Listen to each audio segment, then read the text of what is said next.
spread between 4th and 6th Streets in downtown Minneapolis. We welcome you inside spacious U.S. Bank Stadium. It can certainly get loud inside this building. And just a few moments ago when the Vikings were introduced, it was downright shaking in here. They're set for football as the Vikings get ready to do battle with the Detroit Lions.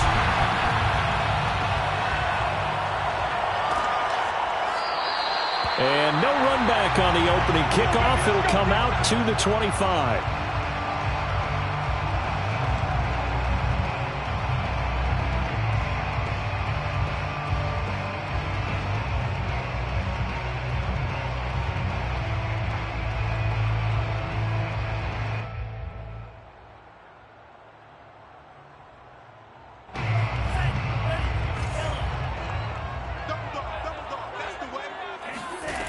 They'll come out throwing here to start the drive. This one brought in by Jefferson. And he's going to get a good gain of 9 here up to the 34.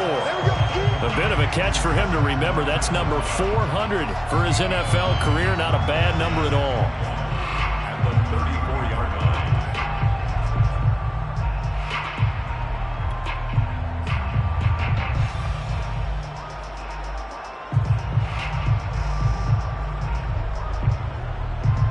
Maybe a good spot to take a shot. Here's 2nd and a yard from the 34. Back to throw here. Looking left side, and he's got a man. That's Fernandez. And he'll be taken down, but not before he works it past the 50. And this was a nice example of an offensive coordinator scheming his guy open. Just a little underneath route, just trying to free up some space, and it worked awfully well. Got him not just space, but plenty of room to run after the catch to pick up really nice yardage. And he'll maneuver his way forward for about 4. 2nd and 6. Now, this defense for the Lions, they had certainly had their struggles to start the season, but they put it all together in getting that first victory a week ago. But we certainly had a nice conversation with the defensive coordinator, didn't we?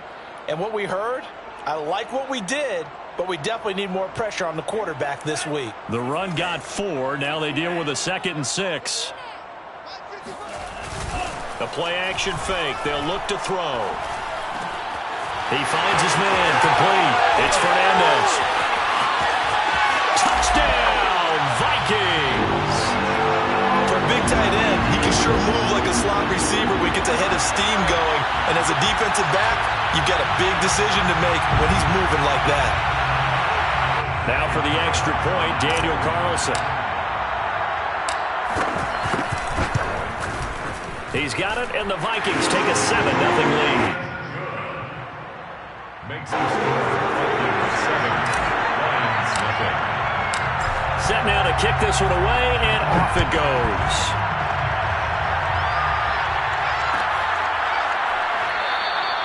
And this will not be brought out. It's a touchback.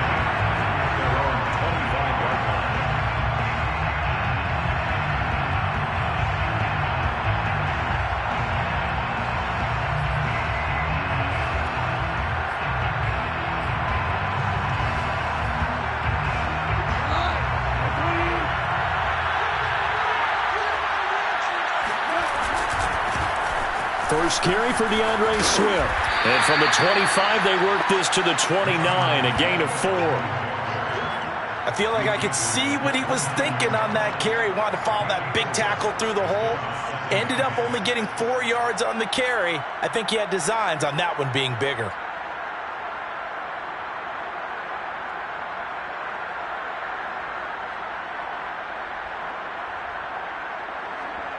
Six yards left on 2nd down.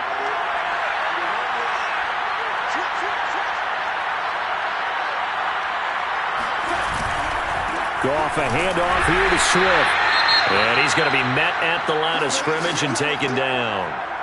All right, quick observation, Brandon, because early on in this game, I'm seeing linebackers playing with their noses close to the line of scrimmage. And my guess is the wheels are turning on that other sideline. As a play caller, you're filing that away right now, aren't you? Yeah, you're trying to find that opportunity later on when you can play action them or stick something to them between the 2nd and the 3rd level. Throwing on 3rd. Goff. That's caught by the big tight end, T.J. Hockenson. And he'll be taken down, but not before they work it across midfield. I know at the end of games, coaches always tell us that no one play won or lost a game. But this seems pretty important early, doesn't it? Their ability to pick up that first down on third down, I thought that was key. Well, you're already in the hole after the touchdown on the other side. How will you respond? We talk about that a lot, and they responded pretty well there. You go 3 and out, I think you give up a lot of momentum. You get down 2 scores, could be an entirely different game. So they've got a nice drive going now. They're in good shape. What's interesting to me is they're also in that spot of the field where you would take a shot. Do you change that up just because you're down a touchdown? And they're able to work this to the 25 before it's all said and done. Brandon, unless my eyes deceive me, I think they found a matchup that they're trying to exploit here, don't you? I mean, it's the second time they've gone to him here on this drive. Yeah, opening drive. It's a tone setter, right? I think they're going to be looking his way a lot. Yeah, and I think that the way things are going right now, they like him as a featured receiver. Let's see what kind of adjustments the defense is going to make to try and take that away.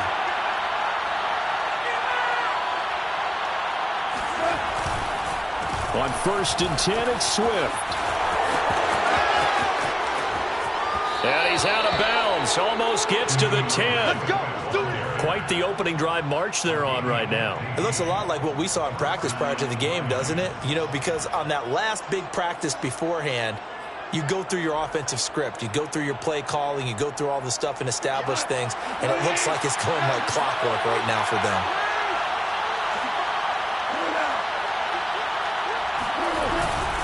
Now a carry for Swift. And he takes this one in for a Lions touchdown.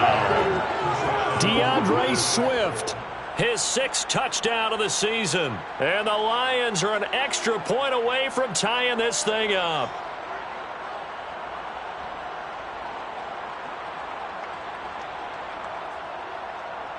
Now they'll line up to kick the extra point.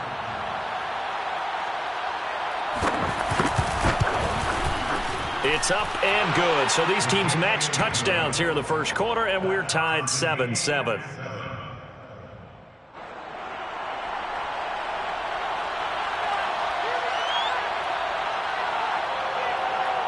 Each team's had it. Each team has scored. 7-7 here as the kick's away. And a fair catch signaled for and taken successfully.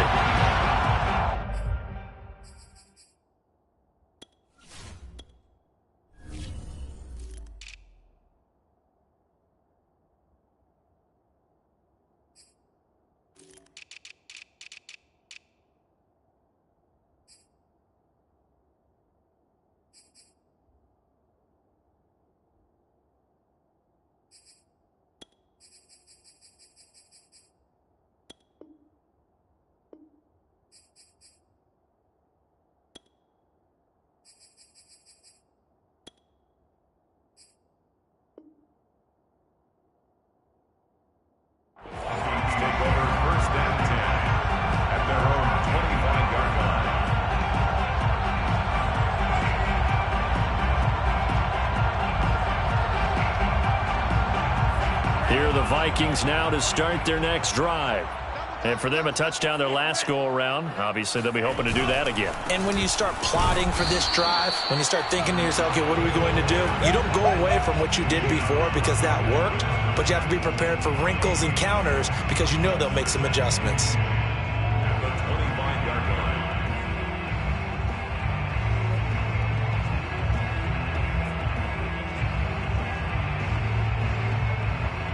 Here's 2nd and 10.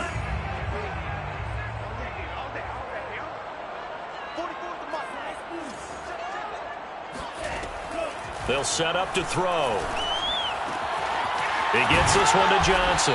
And he's taken down but able to slip across the 35. Someone sharp in this game. I mean, a touchdown pass on the first drive and comes right back, and he's flinging it around really well here. Really nice throw there to pick up the first down. You kind of just feel a laser focus and confidence about him, and I think we saw that this week, didn't we? Talking to him and the coaches, they felt good about his performance coming up. Yeah, I was really impressed with that last practice we saw when they went through 2-minute drill, when they went through all the different situations. Ball hardly hit the ground, and I thought, yeah, he might be locked in for this one. Line of scrimmage, the 37 on 1st and 10. Here's a play fake as they set up to throw.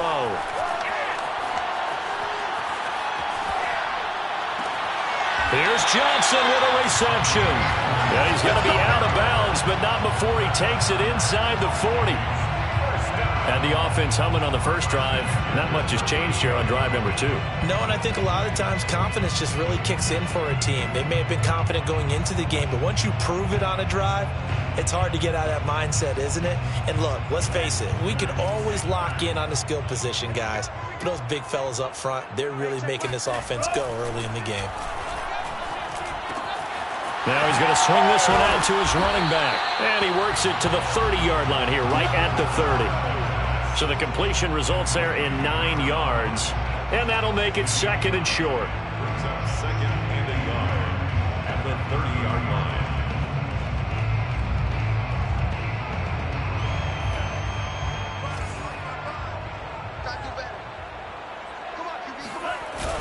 On play action, they'll throw. Flushed out right. And he'll be out of bounds, able to get it down to the 25 there. That was an excellent job of recognizing the situation. His first read wasn't there. Heck, his second read wasn't there. But he bought himself a little extra time scrambling out of the pocket, got to the sticks, and picked up the first down.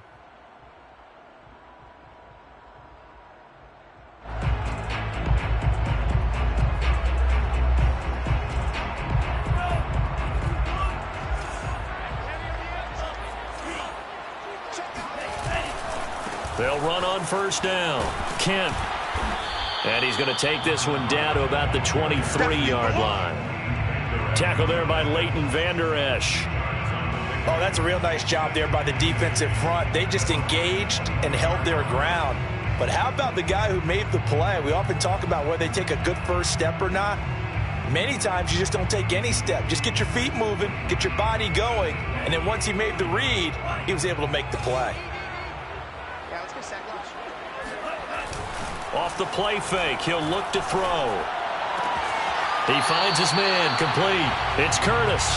And out of bounds right around the 20. I wouldn't be surprised to see the next step in utilizing this position is to actually utilize more of a scat back in this spot. Because we saw the catch there, right? He made it, but he's a bigger, stronger guy, maybe not quite as elusive as maybe someone else you would put there. Yeah, didn't get the big yardage there you might out of a smaller back. Play number 7 now coming up on the drive. 3rd and 5. Back to throw. Throwing for his running back, and he's got him complete. And the Vikings are going to have 1st and goal as they try to finish off this drive with 6 points.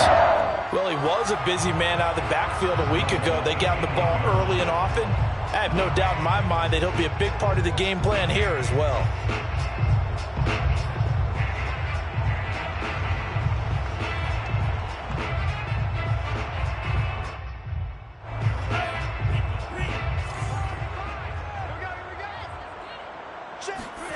He'll drop to throw. And down he goes. Pressure gets him back at the 14. Levi Onwuzurike. Credit him with a sack, and it goes as a loss of 6. 14-yard line.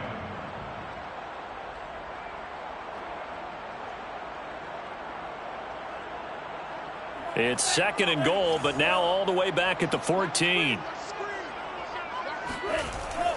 Now back to throw.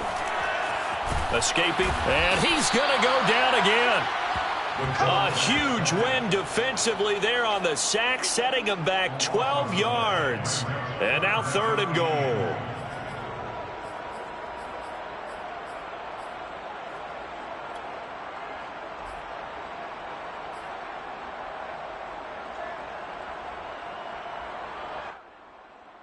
Now from way back there after the sack, it's 3rd and goal, a long 3rd and goal. They'll look to throw. And he's got this to Jefferson. A big play, but still not enough. Leads to a 4th and goal. I don't care who you put on him. He's going to be a handful in one-on-one throws. Yeah, right now, you're right. They're in man-to-man. Maybe needs some safety help. I would say that'd be a good idea. Double team him somehow. I'm going to have to make someone else beat me rather than let him shred my defense. So he's been automatic to this point of the season, and he connects on the field goal there. And what a luxury luxury it is to have the kicker you can depend upon, partner, because he hasn't missed all year long. Converts on that one as well, and kudos to you. You didn't jinx him. And this will not be returned. It'll come out to the 25.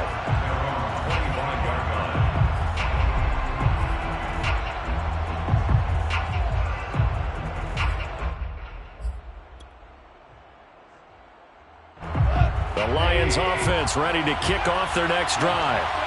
And they're hoping to redo their efforts in the last drive when they got into the end zone. And just think of what it's like now on the sideline, because when you score a touchdown, you have to go over and look at the tablet and see what you did on the last drive.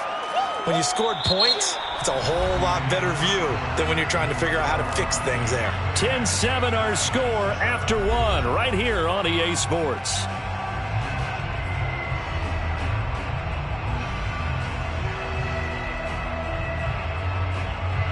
Working with a 2nd and 3.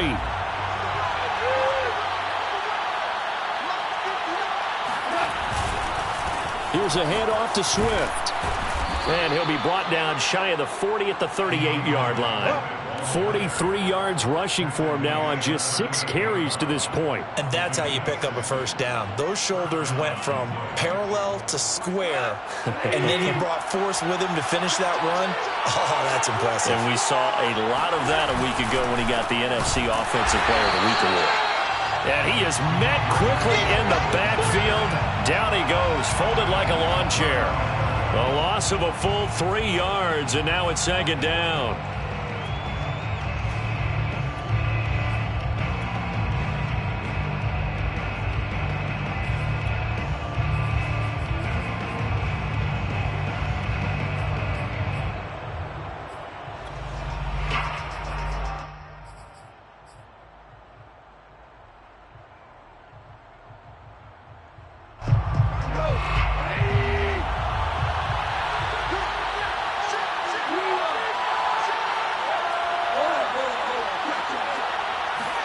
They'll try the air now with Goff. He's got his tight end over the middle, T.J. Hockenson. It's a pickup of 12, and that'll set up a 3rd down. And there's a completion to the tight end. And look at the size of these players nowadays. At that spot, 6'4", 6'5", and up. A lot of guys used to be basketball players, somehow came back to football. And that's really good for the game of football. You're getting better athleticism, great hand-eye coordination, guys who know how to control their bodies when they run their routes. They'll try and run here with Swift. And he gets this one across midfield for the first down to the 46. That right there, a good sign for a team that's had trouble converting 3rd down so far this year. They're in the bottom 5 in the NFL, but they come through there. Yeah, and I bet if we put our guy Marvin on the case and say, Marvin, tell us where they rank on 3rd and what, right? I bet they're in the top 5 in the league on 3rd and 5, 3rd and 6, 3rd and 7 or more, because that's how you end up not converting. Just too much yardage to pick up on 3rd down.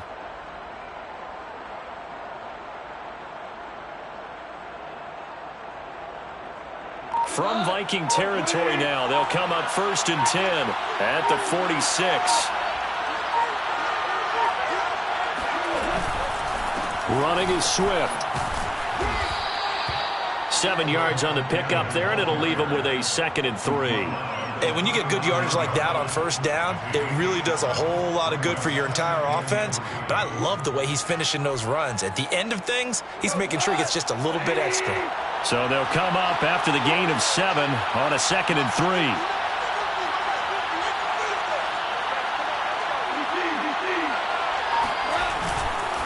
On the handoff, this is Swift. 2 yards on the carry there, and it's going to lead him to 3rd down. But not much on that run, Charles. No, that's exactly the way to execute a run blitz there. They guessed correctly that they would move the ball on the ground, honed in on it, and stopped them. Mark that down for a win in the defense's column. This will be play number 7 on the drive. 3rd and a yard. On 3rd down, here comes Swift. And he's going to get this inside the 30. Here we go. Here we go. Well, partner, what do you think? Might have been 4-down territory if they didn't pick it up, but... Yeah, it's a moot point now. I was curious, so if they didn't get it there, would they have gone for it? I guess we'll never know. Yeah, we didn't have to make that call, but I have a feeling both of us would have said, go for it.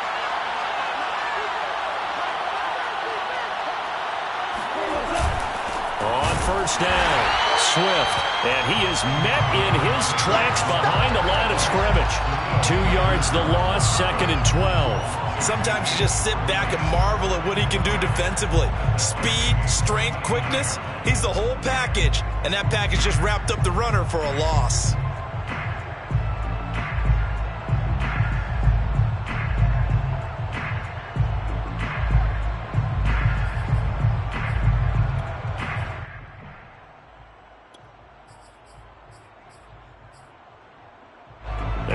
Misstep on that last play because the drive has been strong, but now it's 2nd and 12.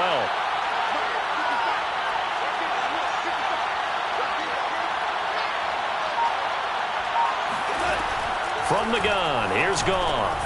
Oh, he's trying for Smith-Schuster, but it's intercepted.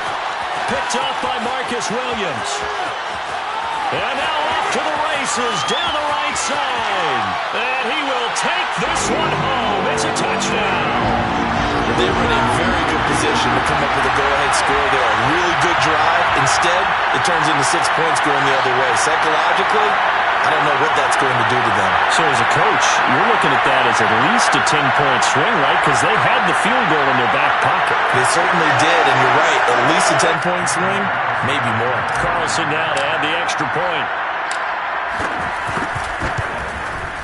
It's good to make it 17-7.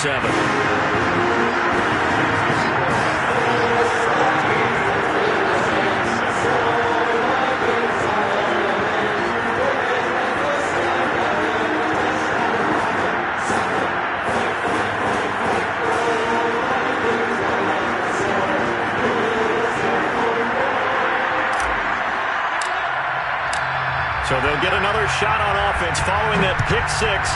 And now the kick is away. And he'll just take a seat, and the drive will begin at the 25-yard line.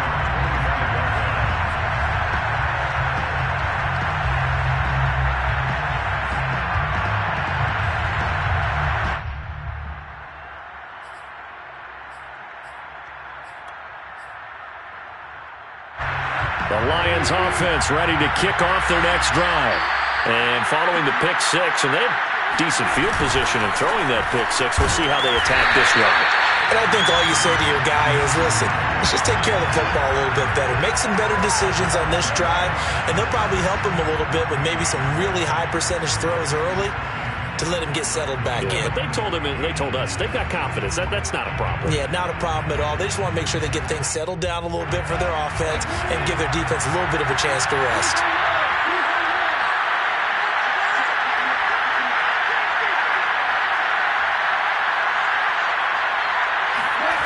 Goff.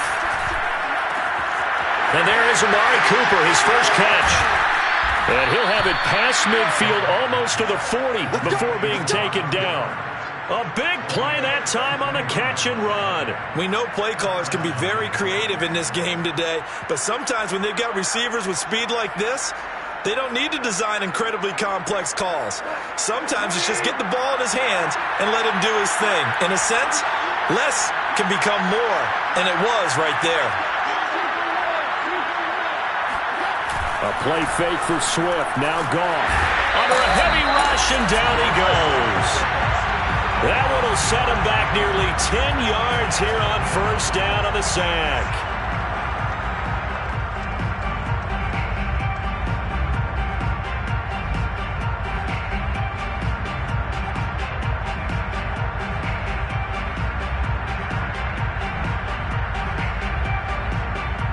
Back quite a ways here, facing 2nd and 19.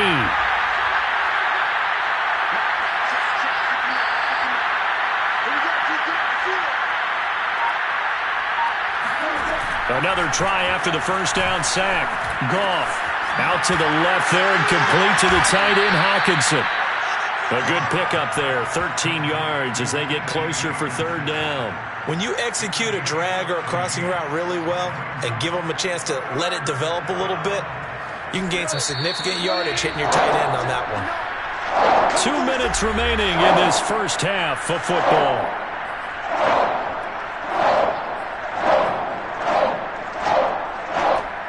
Coming up at half. halftime, I'll go from one personality, that's you, Charles Davis, to another one in Orlando. The coach, he'll have stats and scores from around the NFL. Into double coverage, and it's intercepted. Goff picked off by his former teammate, LaMarcus Joyner. And the Vikings are going to have it here as they'll start at their own 24-yard line. And that now 2 interceptions thrown in the second quarter. And you know, a lot of people look at these guys and they think to themselves that maybe, possibly, they're still thinking about the first one. And they probably are. I think in this case, he's just trying to atone for the first interception. Tried a little bit too hard, maybe forced it a bit, and instead created a second one. They'll try and start this drive in the air. Now he'll dump it underneath to his running back, complete. And they're able to get this one across the 35. So from the 36 now, 1st and 10. 1st and 10 at the 36. They'll drop to throw. Finding a safety valve here. That's complete. 3 yards the gain there, 2nd down. He'll look to throw. And the catch made by Johnson. And he'll be taken down, but not before he gets into enemy territory. 1st and 10 at the 46-yard line. Now a play fake here on 1st down. That's complete to his running back, Jefferson. The Vikings going to signal for the first of their timeouts as the clock stops here with 46 seconds remaining in the first half. Vikings, 1st down. 1st and 10 at the 21-yard line.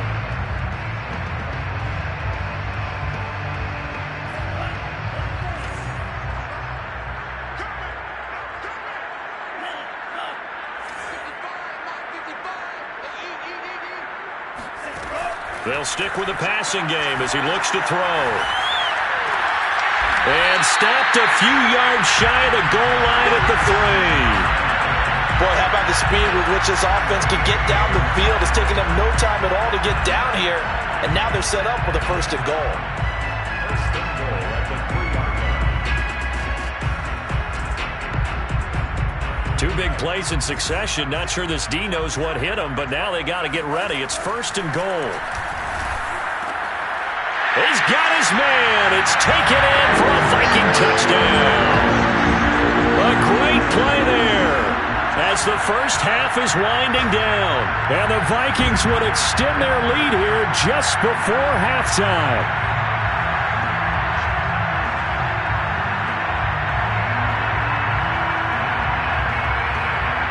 Carlson on for the PAT.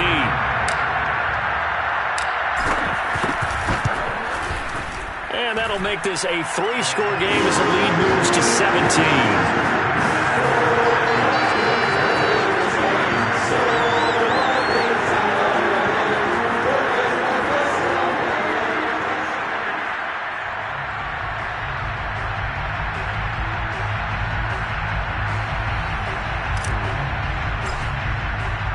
So not much time to speak of remaining in this first half as the kick's away.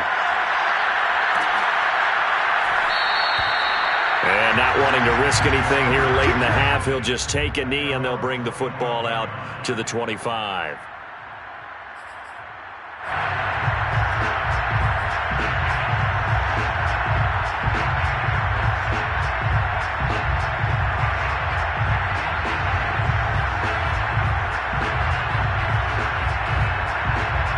The Lions offense ready to kick off their next drive as they go to work with 12 seconds on the clock.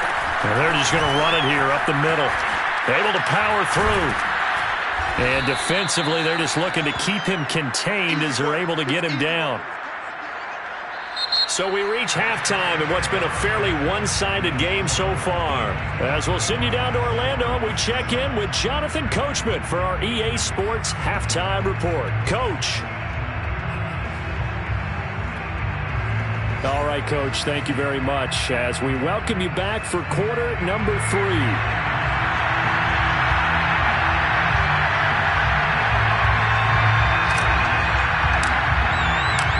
It'll be Lions football to start the second half, and they trail here as we get back underway on EA Sports. And this will not be returned, so the second half begins with a touchback.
Offense ready to kick off their next drive.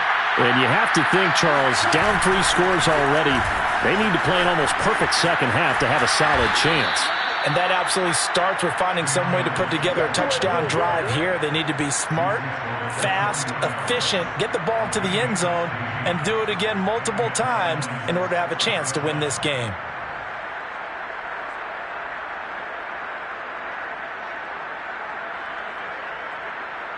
So quickly all the way up at the 40-yard line.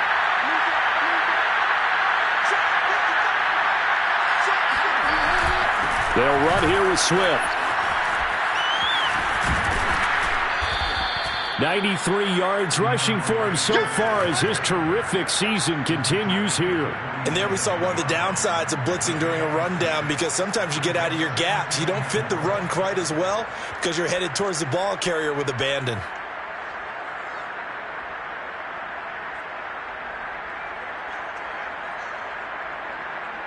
Second down and 4.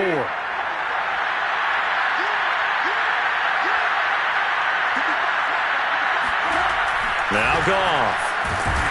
Nowhere to go here. He lost the football. We talk a lot about setting the tone to start the game. Well, you want to start the tone right in the third quarter as well, and nearly lost a football there in their first drive. And sometimes we overdo it when we talk about halftime adjustments and what teams are going to do. Most of the time it's just a matter of executing the game plan you brought in. But I guarantee you, they didn't draw that play up on the whiteboard at halftime. They're fortunate to retain possession.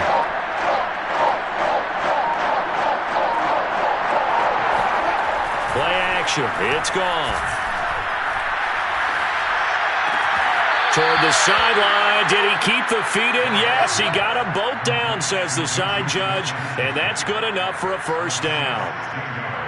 Well, we talk all the time about playing situational football, and right now I think the scoreboard is dictating what they need to do. Where they are in this game, they've got to push the ball downfield, take their shots, try and get big chunks of yardage in a short amount of time.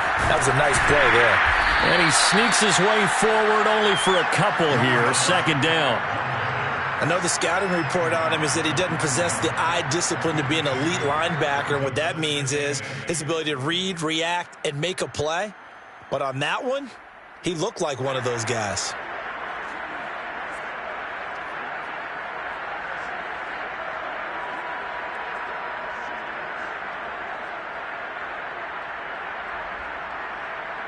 Second and 8.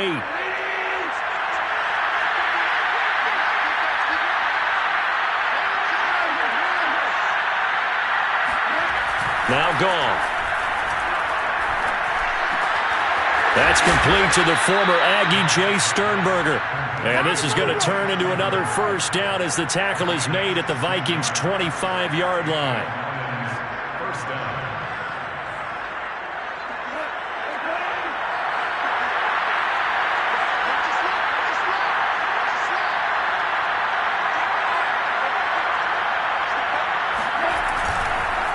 Now it's Swift.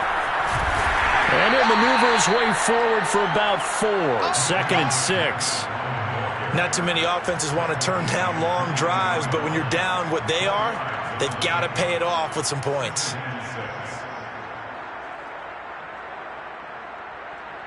following the pickup of 4. Here's 2nd and 6.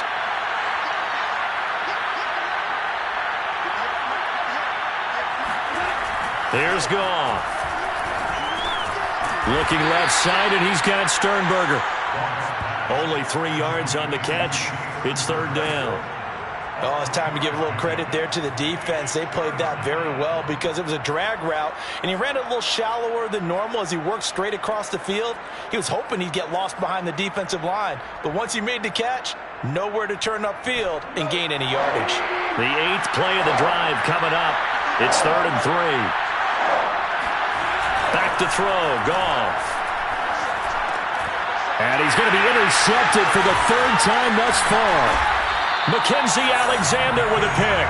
And the Vikings are going to get the football here at their own 23. So it was a drive that had real promise here to begin the 3rd quarter, but ultimately derailed by the INT.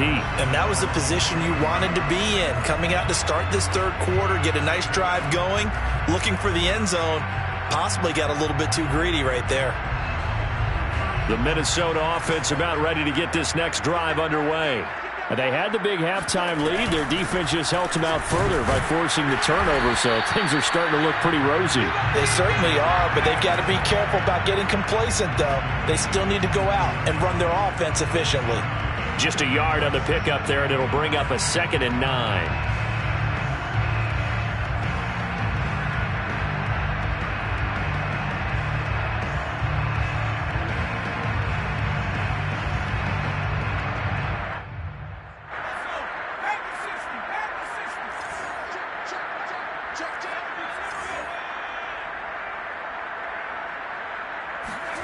Stevens. Throw left side complete. That's Fernandez. And he's brought down after a very nice gain.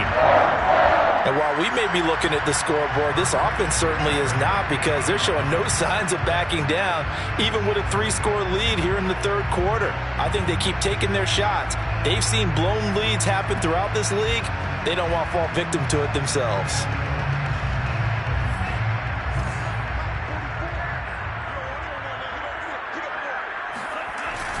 They'll run on 1st down. Kent, and he can only manage to get a couple. 2nd and 8 coming up. Well, any lane that might have been open there was closed pretty quickly, and that was because the defensive front, they won that battle at the point of attack at the line of scrimmage. They used great leverage, held their spot, and stacked him up.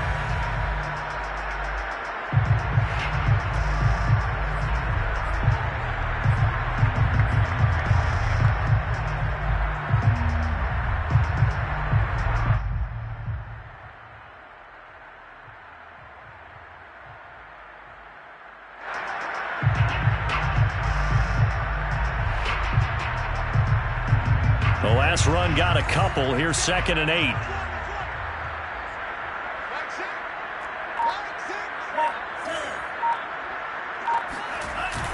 The play action fake. They'll look to throw. Looking left side, and he's got him in. That's Fernandez. And it's going to be another 1st down as they'll get him to the ground at the Lions' 36. 5th catch of the game for him there. Yeah, and the tight end position is now becoming a volume pass catcher. Used to be occasional, right, safety valve, throw one to him every so often, but mainly they want him out there to block. Nowadays, an integral part of the passing game, and they create such great mismatches that they often become the leading receiver. So from the 36 now, 1st and 10. He'll look to throw. And the Lions pressure too strong. Down he goes. Romeo Okwara. Credit him with a sack, and it goes as a loss of 6.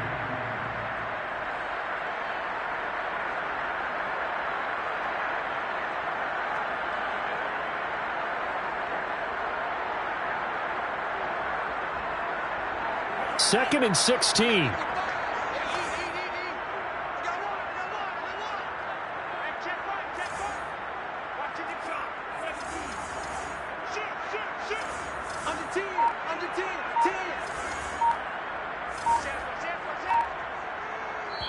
And with the play clock reading 4, we're going to get a timeout. It's just their first, so 2 remaining as they burn one here in this 3rd quarter.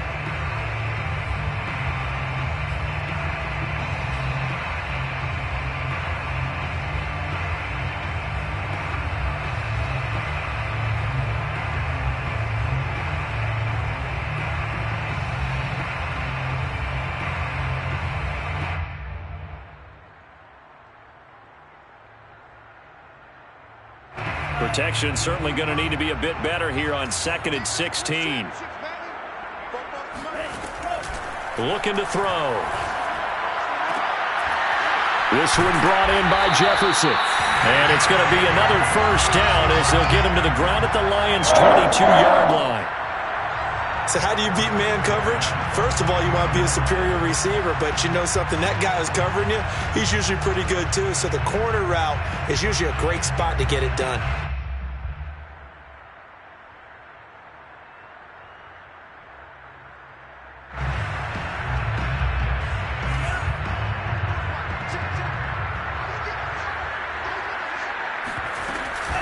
On first down, Kent.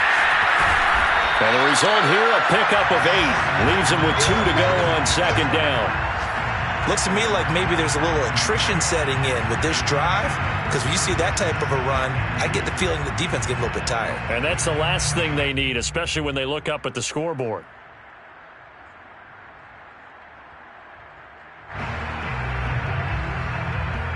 Eight yards the tally on that first down run. Here's 2nd and 2.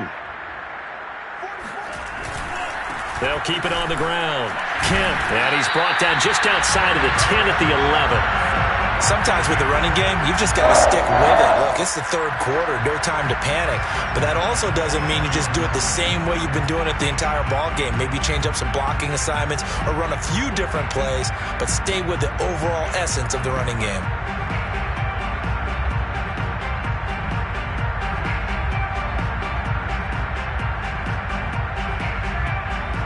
Now a 1st and 10 at the 11. Now a give, right side. Kent. And he will score. Touchdown, Vikings. A great effort there. His 3rd touchdown now on the year. And the Vikings are able to extend their lead in the final seconds of this 3rd quarter. Carlson now to add the extra point. And the lead is now 24. The score, Vikings 31, Lions 7.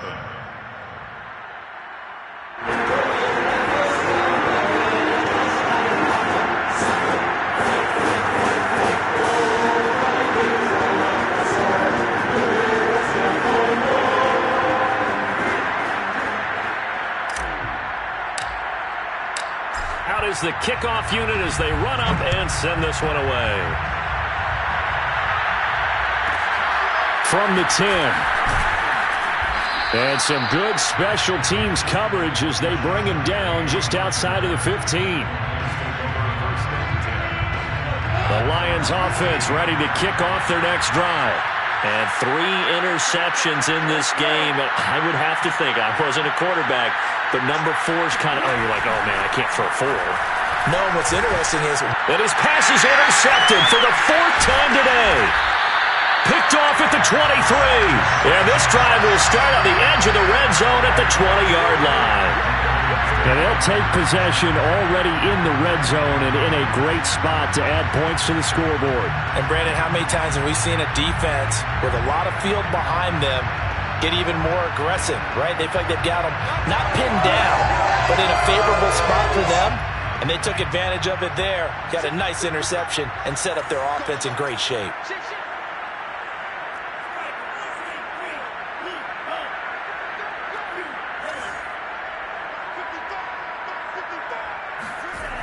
They'll come out throwing here on first down.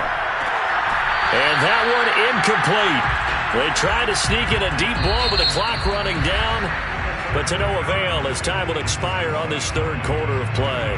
And we return, welcoming you back to Minneapolis. A lot of happy faces in the crowd at this point as their guys have a big lead here to start quarter number 4.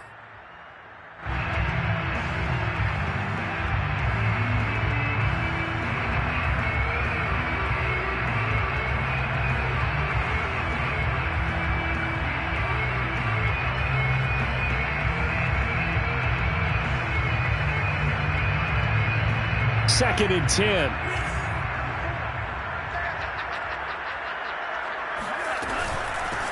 Here's a handoff out of the gun. And he gets it inside the 10 to the 9. 42 yards on the ground for him now on 9 carries. I tell you, they didn't give it to him much through the first 3 quarters, but when they have, he's been efficient. Maybe they ride him more here down the stretch. Yeah, not sure it was actually in the game plan for him to have as few carries as he has, but it might play out really well for them now. As you noted, if they want to ride him down the stretch, he should have fresh legs.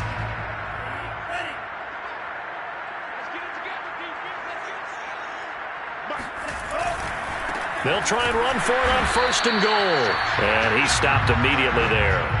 They'll say no gain on the play, and it'll be 2nd and goal. This defense against the run, by the way, they're not top 5, but they are top 10. So what's your philosophy here? Do you try and run the ball against a team that's pretty good against the run? What if you're a pretty good running team? If so, you might want to go ahead and run it anyway because that's your strength.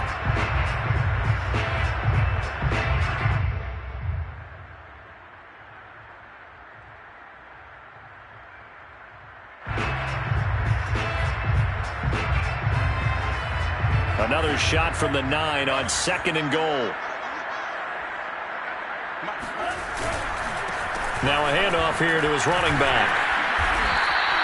After getting stuffed on 1st down, not much better there. 2-yard gain. I have to laugh a little bit because he actually handed it off. I thought with the 2 touchdown passes he's thrown in this one already, he'd go ahead and fling and try and get a 3rd one. Yeah, now from this spot on 3rd down, I think he'd probably throw it here. Yeah, I don't think there's any question about it. They won't even send in a running play here, I don't believe. I think they go ahead and try and throw it for a touchdown.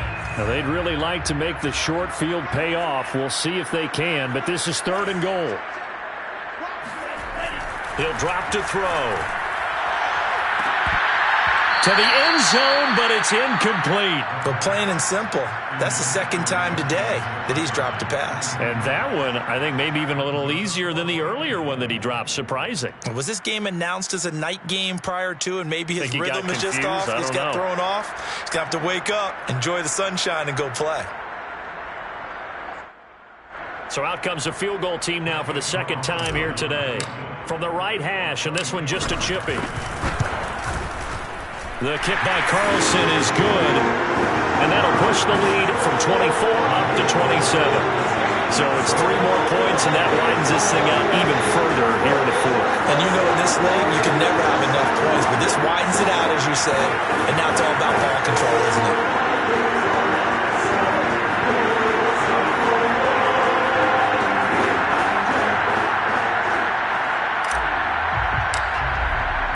The kickoff team on the field now as they will send this one away.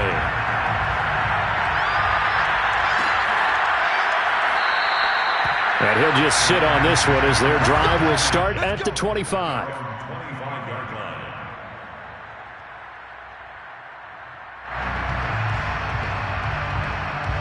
The Lions offense ready to kick off their next drive. And last time, 1 play interception, so this offense, they should be fresh. That's a good way of putting it. And I can't wait to see what they decide to do with play calling, because a 1-play drive where you throw an interception. It got his man, complete. Touchdown, Detroit. Well, fair to say that when you're looking at guys that can run like the wind, you often find them at the wide receiver position. And that was special there.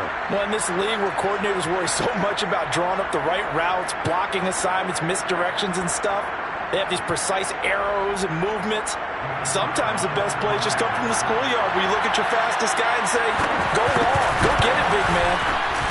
Extra point right down the middle. And the lead now down to 20. The score, Vikings 34, Lions 14.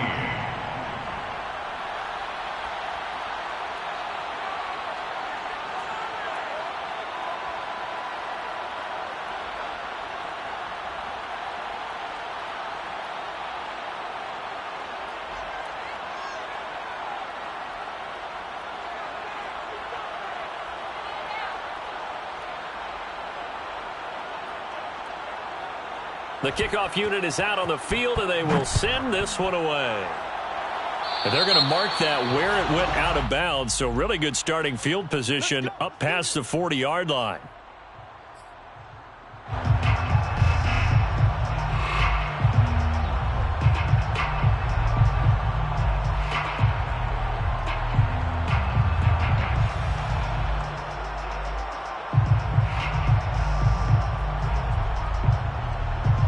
Good starting field position for the Vikings as they have it 1st and 10 at the 41-yard line.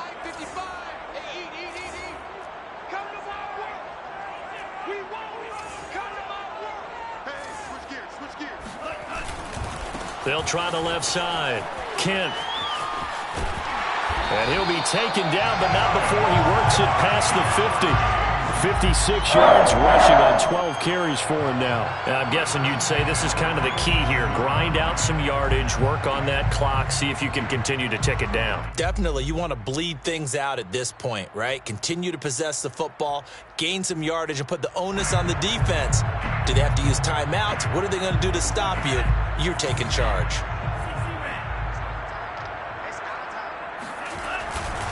Right back to him on 1st down. And past the 35, he'll be dropped a yard or two shy of the 30.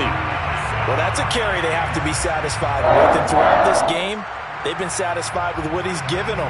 Whenever they've needed a big run, a 1st down, he's the guy they've turned to. And it doesn't matter what the defense thinks. They feel like they've got the confidence to keep handing it to him and keep picking up good yardage. Back-to-back good plays have them on the move on 1st down.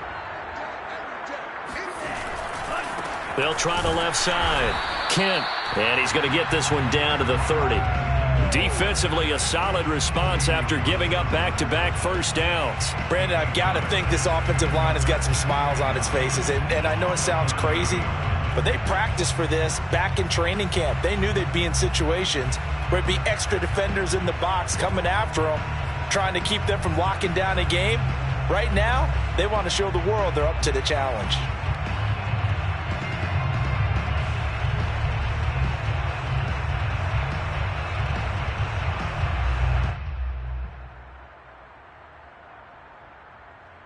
The run only got a yard. Here's 2nd and 9.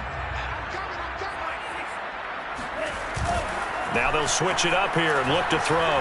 Looking here for Smith downfield. And this ball is caught by Irv Smith. Touchdown Vikings. Irv Smith Jr., his first touchdown on the year. And the Vikings look like they're going to get back in the win column as they extend their lead here in this 4th quarter.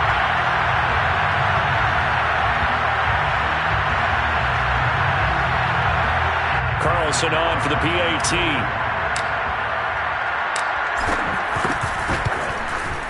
And he's been a busy man, 5 for 5 now as he knocks another one through to extend the lead.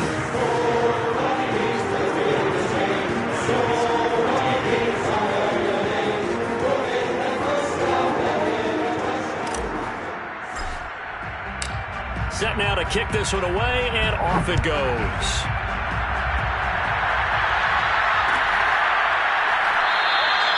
And there will not be a return here. It's a touchback, and it'll come out to the 25-yard line.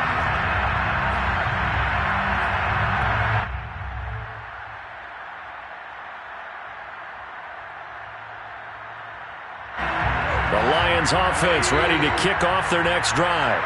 And last time the formula was pretty simple. One play drive, long pass. That maybe they just want to do that again, right? And that's exactly how you want to draw things up. Whether it's on your grease board, right, in your playbook, one play drive is exactly what you want on offense. What they have to be careful of is not having a letdown. It was fairly easy last time. They can't expect that going forward. And we'll see if it's that easy here.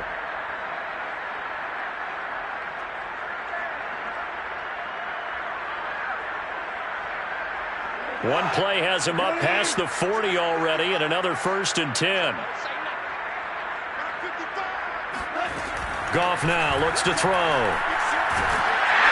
And he'll be hit as he releases it, and that'll fall incomplete. I'll tell you what, partner, after he ices down, he's going to need a nice long soak in a hot tub after this one. He's been under duress the entire game. And once again, hit as he throws. Fortunate that one wound up incomplete.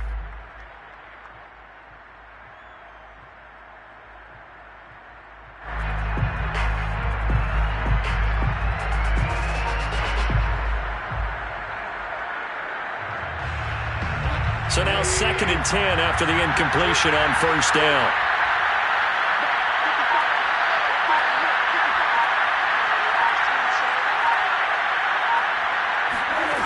A A shotgun snap for Goff. Throw left side, complete to Smith-Schuster. 9 yards, and that leaves him just short, so it'll be third and less than a yard. Brings up third and inches.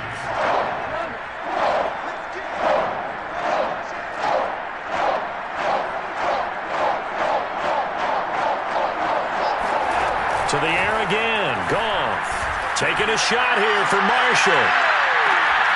Got a man. It's caught inside the 10. Touchdown, Detroit. When you think of guys that are built to be big-arm quarterbacks, Jared Goff, he fits that mold, and he showed it off right there. And that is absolutely demoralizing for a defense because you've got the offense on the ropes. It's third down. You're trying to get off the field, and then wham, you have a letdown in the secondary, and you give up a big one. Yeah, and the next-gen stats showing that at an even 57 yards through the air.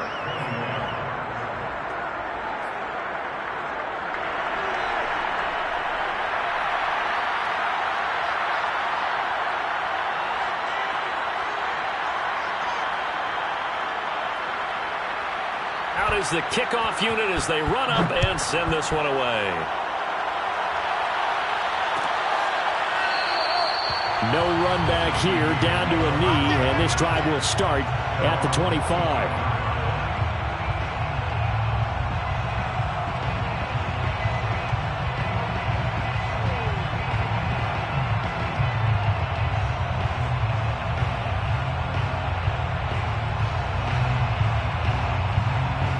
Here are the Vikings now to start their next drive. And that recipe on their last drive that resulted in a touchdown looked pretty good, so they'll be hoping to do that once more. It takes me back to when we sat with the offensive coordinator and the head coach. They felt pretty good about their game plan and thought there were some holes in the defense, and they exploited them the last time out. Let's see if they can come back and put together a similar drive. And we'll see if they can do just that.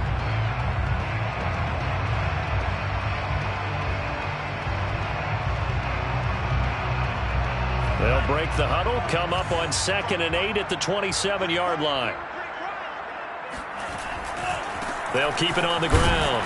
Kent, and nothing doing. He's immediately taken down at the line of scrimmage. 2 runs in a row, but only 2 yards to show for it. Well done to sniff that out defensively. He had it diagnosed pretty quickly. I love that description because diagnosed is perfect on that one. Read his keys, made the play, and he couldn't even get going moving the football.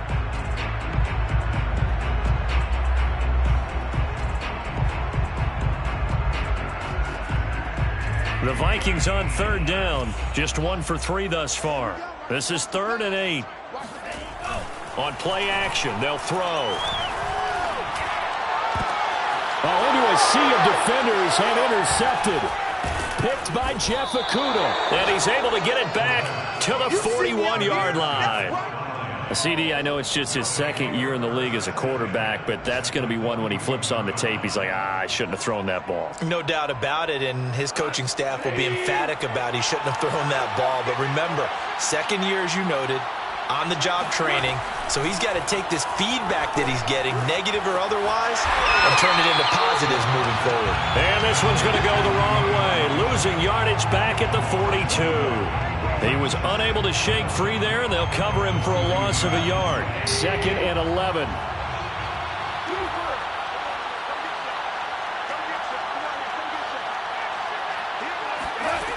Here's Goff. And he's just throwing the ball up for grabs now. Fortunately, that one going to fall incomplete. That incompletion is not a surprise with the way that this one has gone, and the frustration, the body language is evident everywhere. This team, they've really been put through the ringer in this one. The Lions on 3rd down. They've been very good, 5 for 7 thus far. This is 3rd and 11.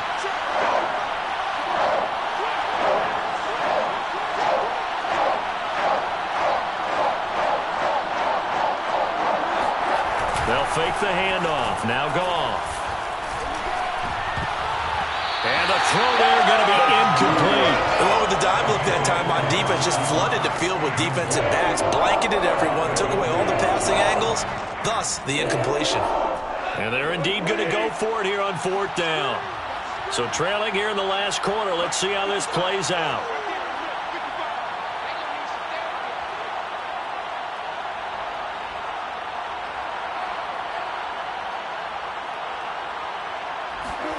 Desperation time for Goff on fourth. And it's incomplete. They cannot convert, and they turn it over. Boy, it looked like he had it and dropped it. And the Vikings defense is going to get the football back.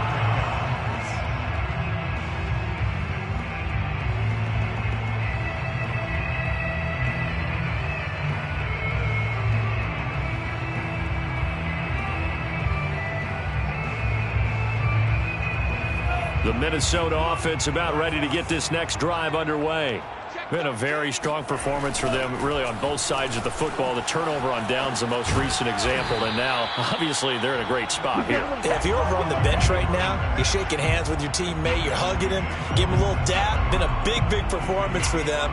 Now you just don't get careless. Take care of the ball on the way out. Just 2 minutes remaining here in the fourth quarter of what has been a one-sided affair.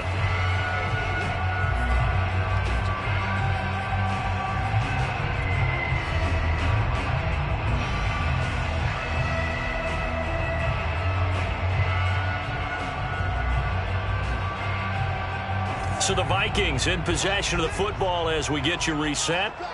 And no doubt what they're looking to do is just salt away the final couple of minutes and escape with a win.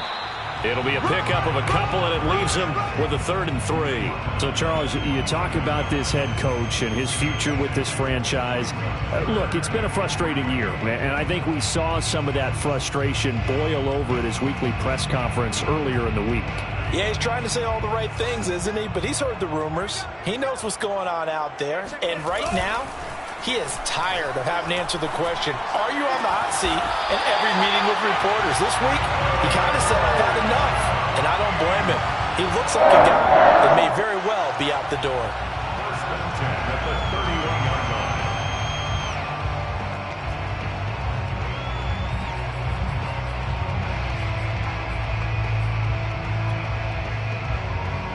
Not totally home free yet, but it's looking good as they come up 1st and 10.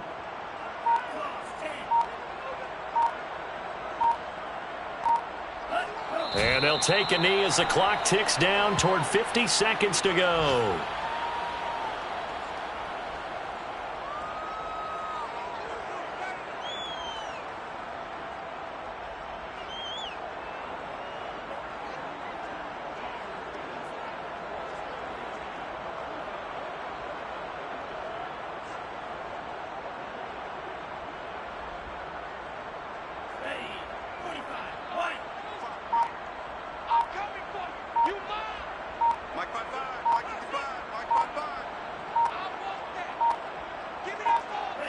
And they will take a knee here.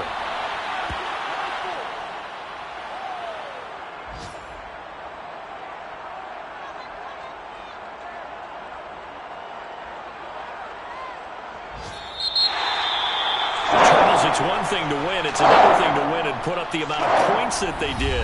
Why were they clicking on offense? They can't help but feel great about themselves, can they? I mean, what a game to put up that number of points, continually feel like they're moving the ball and things are working and clicking. They think that they can bottle this and carry it with them. And as an offensive coordinator, you just don't think you can do anything wrong. Whatever you call, run, pass, it's all going to work. That's called being in the zone.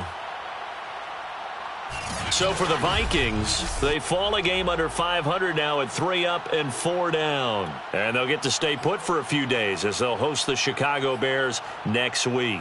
Meanwhile, for Detroit, things are definitely going south quickly as they fall now to 1-6. And they'll try to rebound next week on the road in Nashville.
First opened in 2002. There's a look inside Ford Field here in downtown Detroit, the Motor City.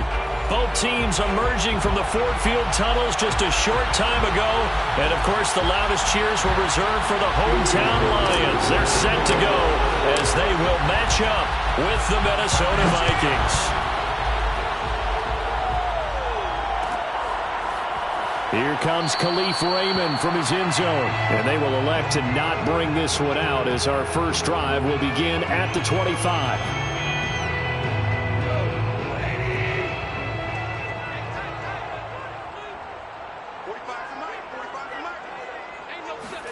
Now a first down throw. Gone. Sideline throw. It's complete. And a nice job there of keeping the toes in bounds. It's a nice completion, a little bit of run after catch as well to create the yardage that they got. But it is so tough to cover that route, the drag route, because they run it at varying speeds. Because the key is to create hesitancy on the defender's part. Always so empathetic for those DBs, aren't you?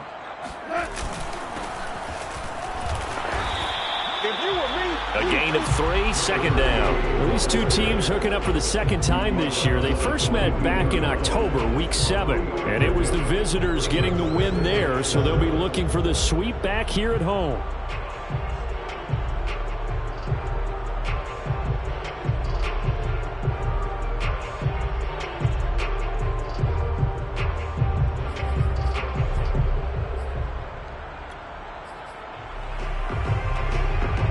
Second and 6. No, scratch that. Second and 7. 54 is Mike. 54 is Mike. Check, check. Watch 54. Watch 54. Down to lose one. Hey, watch that. Check Mike 54. Mike 54. Now it's gone. That's into the hands of Khalif Raymond. So the completion good for 7 there. And that'll bring up what looks to be a 3rd and inches. Can't be more than a half a foot.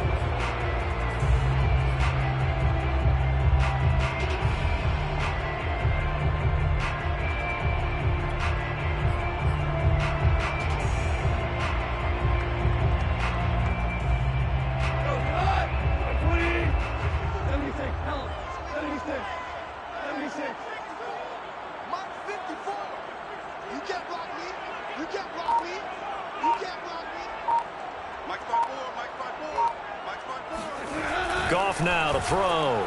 He's going to float this one deep right side. This is caught inside the 15. And he is down deep into Minnesota territory. A big play there for Detroit. A terrific opening drive has them knocking on the door. First and goal. And he'll give it here to his running back. And this time they were ready for him as they'll stop him right at the line of scrimmage. It's a loss of a yard there, and it's second down. At the 7-yard line. 120. Yo, yo, yo, yo, yo. Here's Goff. He's going to leave this for his running back. It's complete. Touchdown! DeAndre Swift with a lucky number 13 touchdowns now on the year. And the Lions take it right down and score on the opening drive.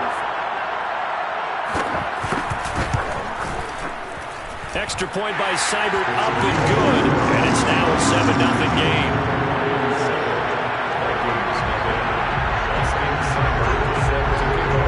Following the touchdown, here's Seibert now to kick it off.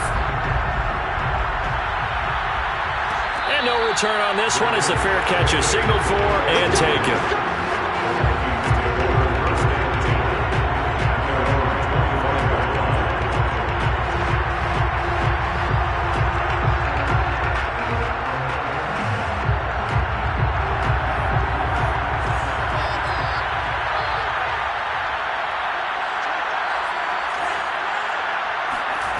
Mon to the air on 1st and 10.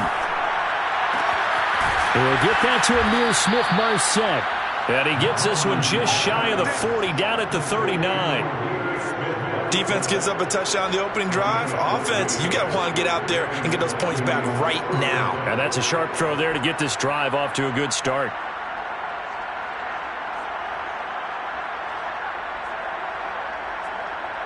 So from the 39 now, they'll come up on a 1st and 10.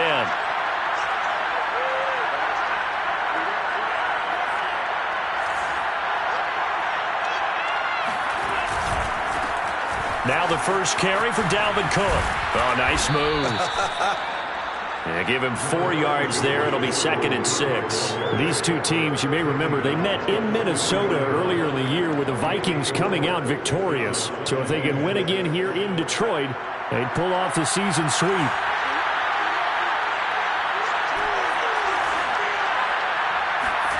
To throw on 2nd and 6. Mon. That's taken in by Smith-Marset. And it's going to be another 1st down as they'll get him to the ground at the Lions' 42. And that's a more than acceptable read right there because it's zone coverage, so timing is everything. This time he waits for his man to come open, puts it right on him, and they pick up a 1st down. So the ball moves into Lion territory now. Here's 1st and 10 at the 42-yard line. Now Cook running right. 5 yards on the carry. Good pickup on 1st down. Now, look, that wasn't a huge gain, but those are the types of carries I think they were missing in their loss last week. They couldn't get him going on the ground. Did you get the same feeling I did during our meetings, that they kind of regretted that he didn't touch the ball? Absolutely. You know, hey, he should have touched it more last week. They weren't going to make that same mistake, and they've taken care of that early.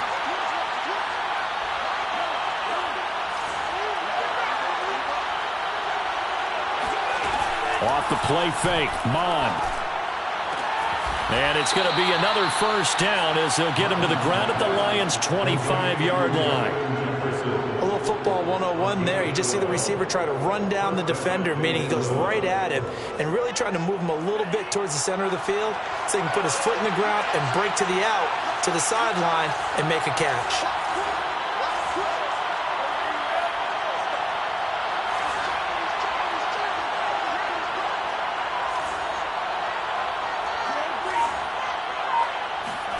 Mon looks to throw on 1st down.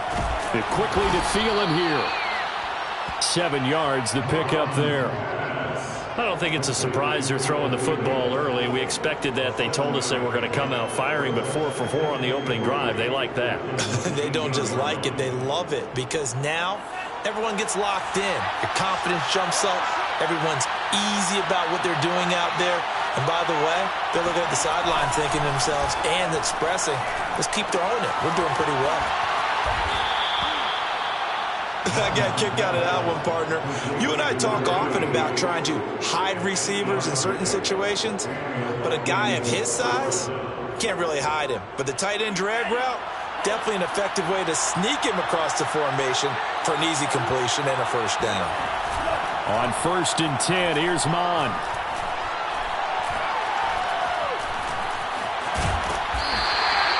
Give him a couple on the scramble. It's 2nd down. Yeah, he only gets a few yards on 1st and 10, but he's better off doing that than throwing an incompletion or even worse, an interception.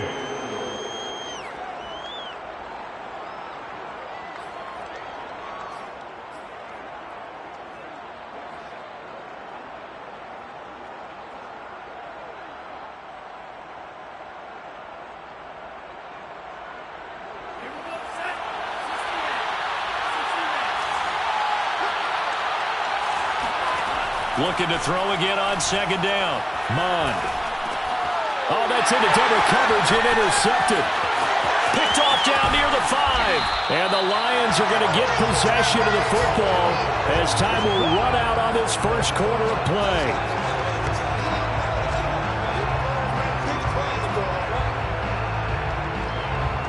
After one, 7-0 on EA Sports.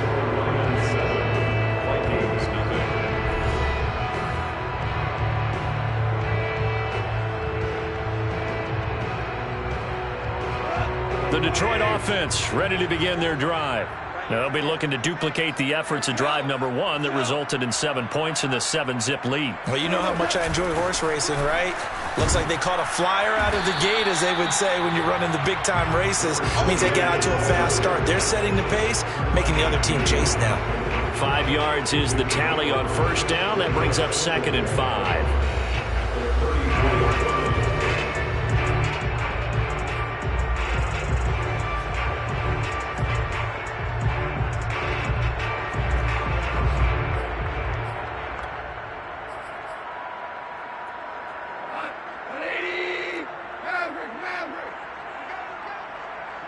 54 is Mike. 54 is Mike. Check, check. Watch 54. Watch 54. Now Goff. Got a man over the middle, and it's complete. And he'll have it past midfield almost to the 40 before being taken down. Well, we know he's got the speed there. He needed the speed and the hands. A great catch. And because of that speed, you have to respect it as a defender. So you have to either play off or make sure you're somehow in contact with him.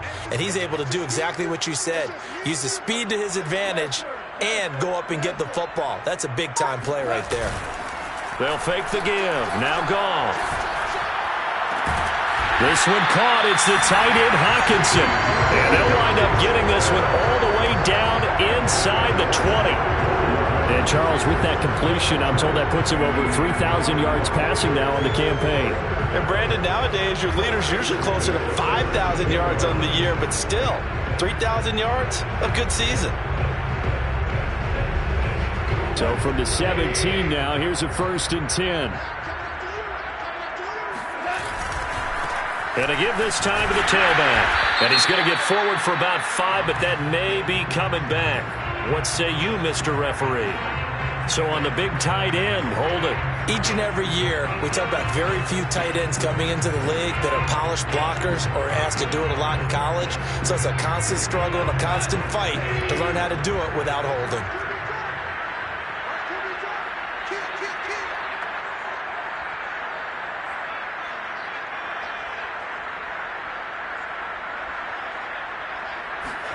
Now a play fake, and it's gone.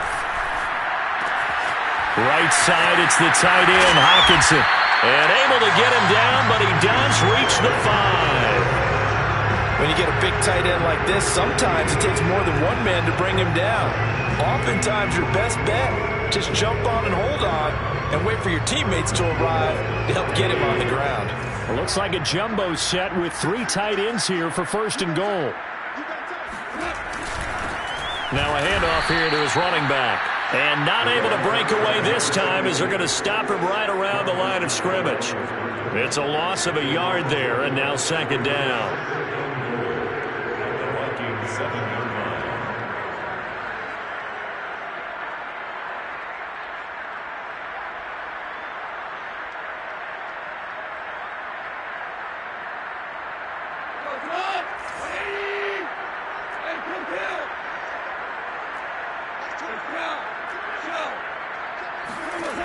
Now Goff.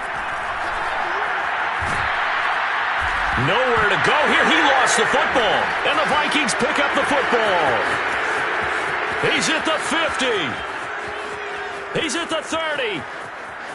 10. And they are going to bring this one back. It's a fumble return. A scoop and score for the Vikings. And that's a linebacker. And now, as with every potential turnover, they're going to take a second look at this just to make sure. And the question, was the knee in fact down before this ball comes loose? And is the video convincing enough to overturn it? A lot of factors here. Remember, you also need clear possession of the football afterwards. This is a tough one to overturn. So crisis averted, but now facing 3rd and goal.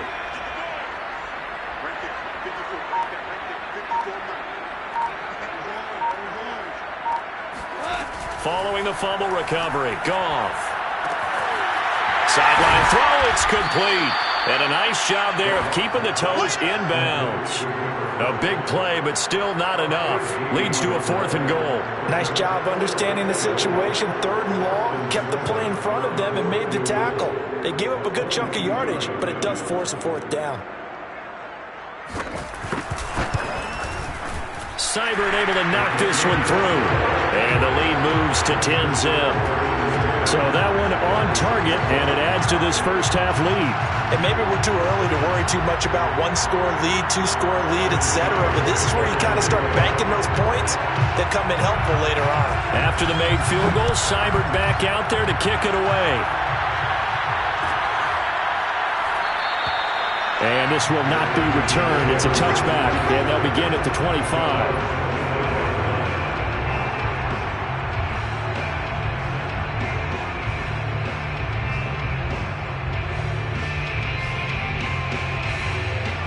Here are the Vikings now to start their next drive. And the interception thrown in the red zone last time. We'll see if they can rebound. I just have to think the last thing he said as they went back out there was, don't do that again. What do you think? What do you think? Yeah, I think that. I think that not only did he say that, but he also told him, let's put it in the end zone that it's supposed to be in, all right? The end zone we're trying to score. I know we're being a little bit facetious here, but the bottom line is take care of the football, and everything else should flow from there. Quick lesson, never ask the play-by-play guy a question. Hey, you're my partner. I know you're right there with me.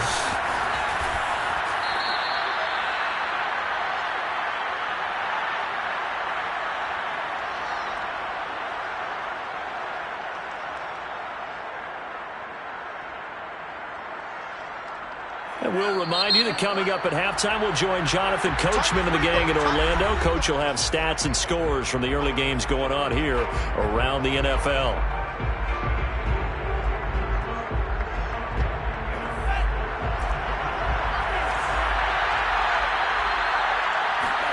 From the 38, Mon. Throw left side on target to Thielen.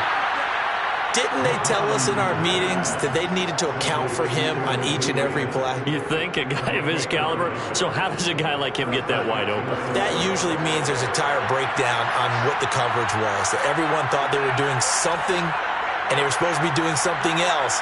But bottom line is, no matter what, you have to know where he is and cover him on every play. On first down, here's Mon. And he's got this to Jefferson. And he'll go out of bounds inside the 15-yard line. But one of the ways that quarterbacks keep all the receivers alive in a play, never lock in on any one guy. Make sure you keep your eyes moving, scan the field. And here he finds the open guy for a nice pickup.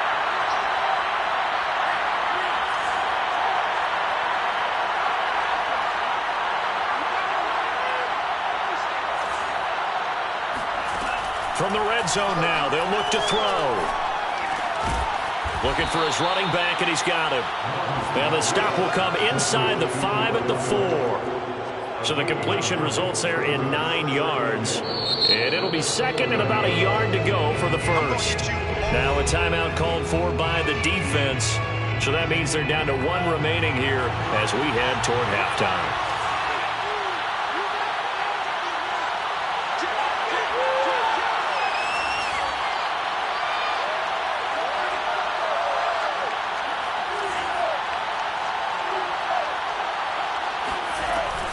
On second down, Cook, and he'll get in. Touchdown, Minnesota. Dalvin Cook hitting double digits with his 10th touchdown of the season. And the Vikings have made this now a one-score game. The extra point by McLaughlin is up and good, and the lead is down to a field goal. Following the touchdown, here's McLaughlin to kick off.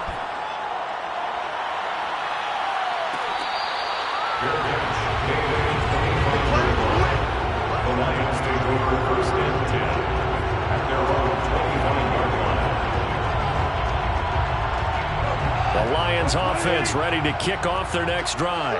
And still plenty of time remaining here in the half, more than a minute. And we'll see if they just want to protect that lead or try to add on to it. Well, with as much time as is left on the clock, I would imagine it would be the latter. I think they're going to try and add on to it. So what they're going to tell the team is very... And now this is intercepted. My goodness. It's Cameron Dantzler who picks it. And he will take this one home. It's a touchdown. So this defense doubling its pleasure there. Remember, they had the fumble return for a score earlier in the game, and now this time an interception return for another score. Extra point by McLaughlin is up and good, and the lead is now 14-10. 14, Lions 10. Chase McLaughlin set to kick off. So they throw the pick six. They'll get another shot at it now as this one's in the air.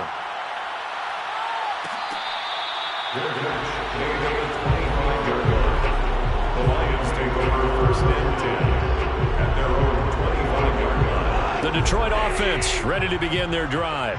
And with a little under a minute remaining, we'll see if they want to try to put a drive together, possibly even take the lead here with a touchdown. In search of redemption from the pick six. Goff. It's complete to Williams. And this will be a gain of 5 as he gets it to the 30. A gain of 5 brings up 2nd and 5. Second down at 5. Like 22, he's coming. 22's coming. Shell. Like 22, like 22. Goff. That's complete to Swift out of the backfield. And past the 40 before he's out of bounds. And I like the idea here. Get the ball in his hands, even if it's in the passing game. 3 catches a week ago, and he does a nice job here to pick up yardage. 5. Push him back.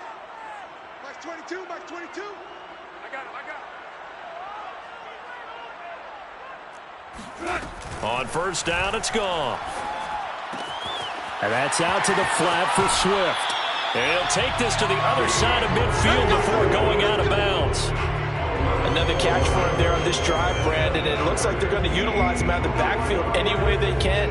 And that time they pick up a first down. So now on defense, do you assign a man to him and try and cover him before he gets going?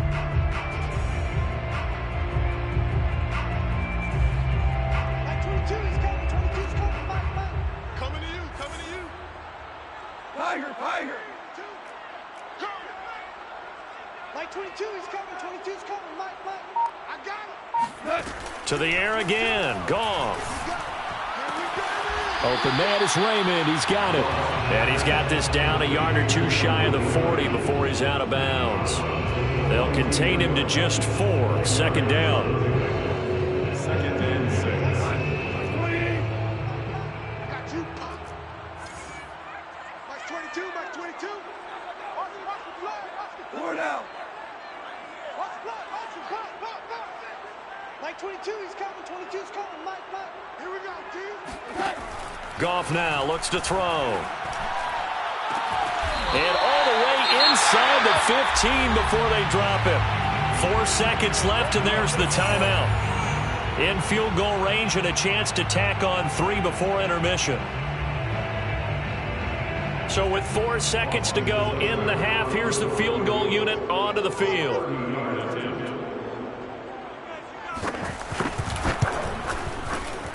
Seibert's kick is good. And the lead is down to 1 now at 14-13. No problems in the field goal department so far. He's 2 for 2. Pretty reliable here in this game, isn't he? And to me, that bodes well for them. If they need him late in the game, his confidence should be sky high.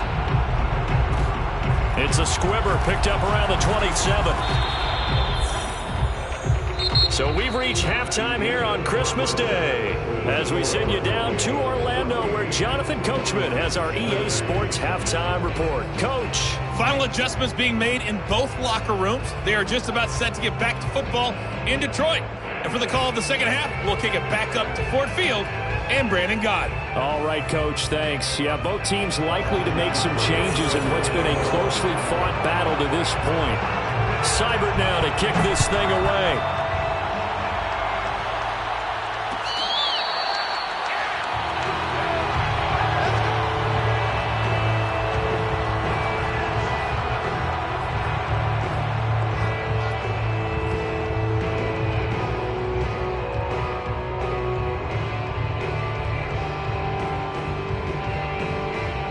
Here are the Vikings now to start their next drive.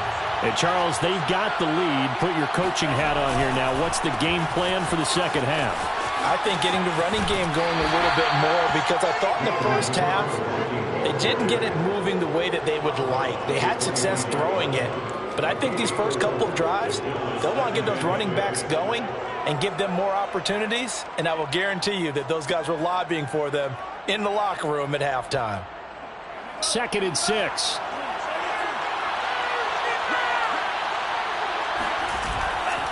Again, it's Cook. Dances by him. And he'll be tackled at about the 35. It's a 6-yard run. Leaves him with about a foot or so here still to go to hit the marker with 3rd down coming up.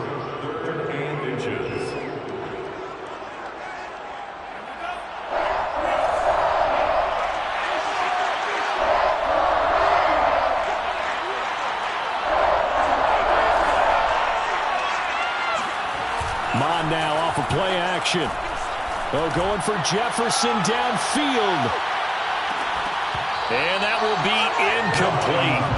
Well, they weren't scared to let it fly, but it falls to the ground and brings up 4th down. The Vikings send out their punter.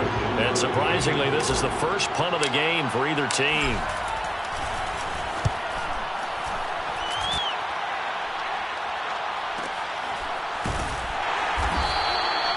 So a change of possession here on the punt. And the Lions are going to take over with a long field ahead and a 1st and 10.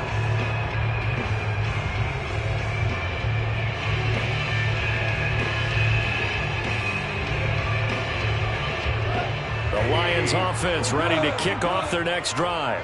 And their defense did its job by forcing the punt to start things out. And now, Charles, can the offense get in gear? I think, partner, you can sense them saying, okay, the first half was theirs, but now let's get the momentum back on our side. We forced a punt. Now let's go downfield and score. If we do that, we'll be set up well for the second half. It's been clear in this matchup which side has been the more physical one. It's been this defense. And here's another example on that last play.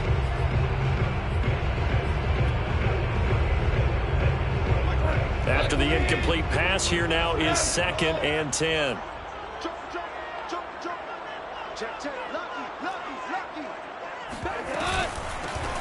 They run out of the gun with Swift. And nowhere for him to go again. He'll get back to the line of scrimmage. That's it. No gain on that one as it brings up a 3rd and 10. As usual, the hallmark of a good run defense, linebackers making plays near the line of scrimmage. Absolutely nowhere to run there.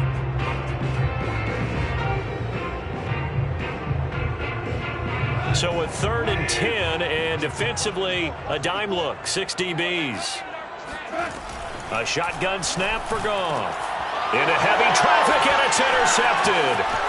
Picked off by the Honey Badger, Tyrann Mathieu. And he will take this one home. It's a touchdown. They ain't got a chance, cuz. They ain't got a chance. They were in the dime. They had 6 defensive backs there. So go ahead and throw it. He threw it, and it hurt him. It's almost thrown into a blanket of coverage, isn't it? You talk about the best defenders you have are the defensive backs.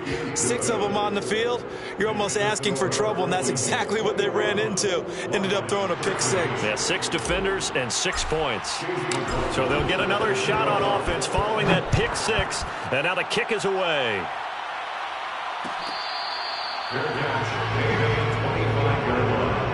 The Lions take over 1st and 10 at their own 25-yard line.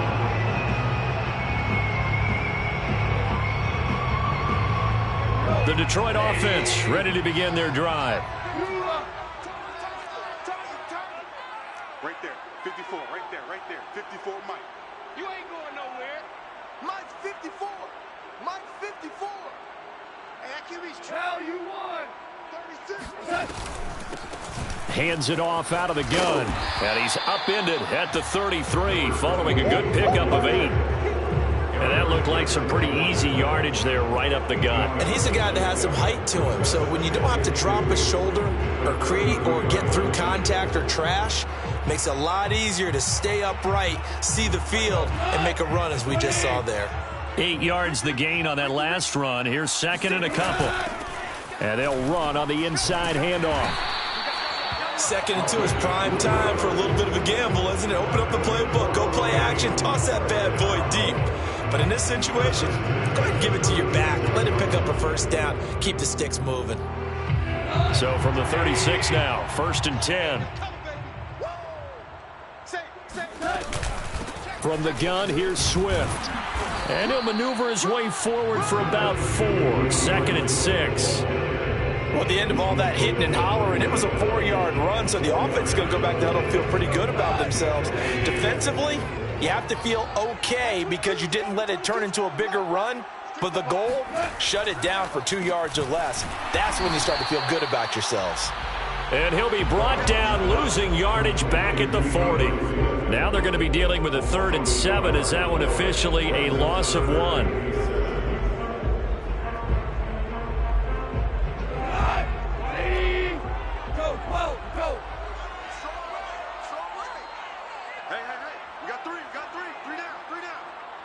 Mike 22, he's coming. 22's coming. Mike. I'm coming. Here's Goff. trying to lay one up deep. And unable to connect. Incomplete. I'll give them credit. They took their shot, but it's going to bring up 4th down. So 1 first down on that drive, and that's it. Forced to take the deep shot on 3rd down and couldn't hit it. Now they have to punt this one away.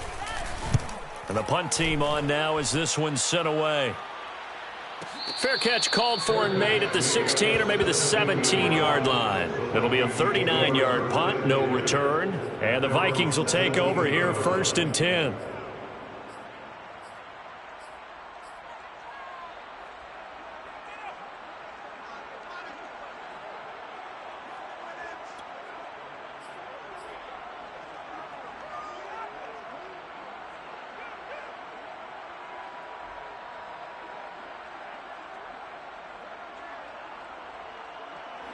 Here are the Vikings now to start their next drive.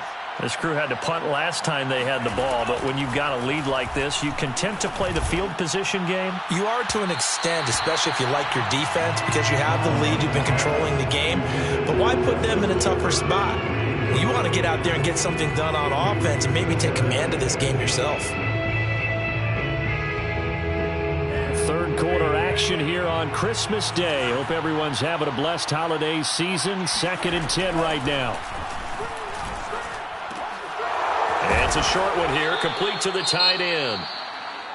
He's a rookie, and you don't want to get hung up on the word potential. But when you see him make catches like that, you keep thinking to yourself, he's good now. He's got a chance to be great with plenty of work. And I see an extra defensive back on the field. Little surprise here on 3rd and 1. Mond out of the shotgun. And it's a short one here, complete to his tight end. And he will have a Vikings first down as they're able to get the 3rd down conversion. And that's well executed there on 3rd down. And I love the confidence that they had to let their tight end try and find some space in the middle of the field, right in their quarterback's line of vision. And QBs love to make that easy throw, and they hooked up there for a first down. Line of scrimmage, the 37 on 1st and 10. A give. This is Cook. And he'll maneuver his way forward for about 4. 2nd and 6. Well, on every play call, you realize it's not going to go for a touchdown. So a lot of your calls are setting things up for maybe later in the game, trying to establish the inside run with toughness now, hopefully get to the perimeter later. And let's face it, you could do worse than a 4-yard run on 1st down. Coming up on a 2nd and 6. They go play action here. Mond. He'll find Thielen, work in the middle. That catch now puts him on the doorstep of 500. It's his 499th reception. First down, Minnesota.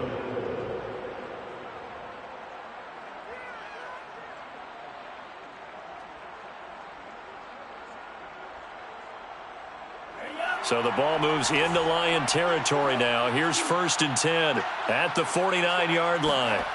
Mond looks to throw. Open man. Once again, it's Thielen. 5 yards on the catch there. Brings up 2nd down. He has now hit number 500. Charles, that is his 500th NFL career catch. Definitely worthy of applause, but I remember when 500 meant you were going to the Hall of Fame. Nowadays, in today's football, 500 puts you on the path, a significant number.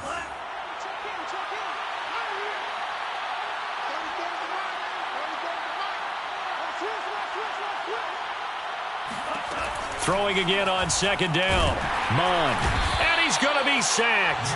They sack him back right at the midfield stripe. Michael Brockers able to record his 5th sack of the season. 3rd down. 3rd and 10. An important play right here, 3rd and 10. And I would expect pressure here.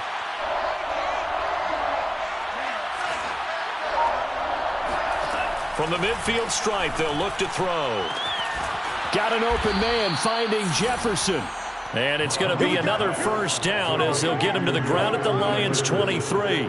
With the kind of game he's had so far, you had to know that on 3rd down that they would be looking his way, and they did, for big yardage and a first down. I think the defense fell asleep at the switch on that one. I would have doubled him, tripled him, anything to keep the ball out of his hands. First down, here's the run with Cook. And he sneaks his way forward only for a couple here. Second down. Tough day, tough sledding right there, and it's been that way the entire game. Not a whole lot of room to ramble for him. Yeah, you're right. It's been that way all afternoon. Didn't get a whole lot better there. On second down, it's Cook again. Give him 3 on the run there. Now they're looking at a 3rd and about 5. Now the defense going to use the first of their timeouts. That'll leave them with 2 remaining. We'll be back after this.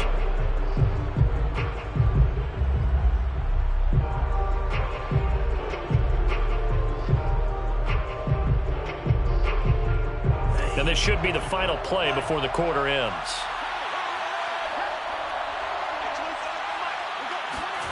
Third down from the gun, it's Mon. And that one not to be. It's incomplete. So they couldn't hook up as time has now run out on this third quarter of play. Back now at Ford Field. It's the Vikings in possession of the football and the lead. They'll be looking to add to that total as we begin quarter number 4. So on 4th down, out trots the kicker in a big spot here. This to make it a 2-score game. And his kick here is good. And that will bump the lead up to 11. So that's, CD, an important one here in the 4th quarter. And that importance cannot be overstated. All eyes on both sidelines were staring that one down all the way. The significance is that they made it a 2-score game. Still lots of time left to go, but likely that was their goal at the start of the drive. Get 3 points, make it a 2-score game, and they were able to get it done.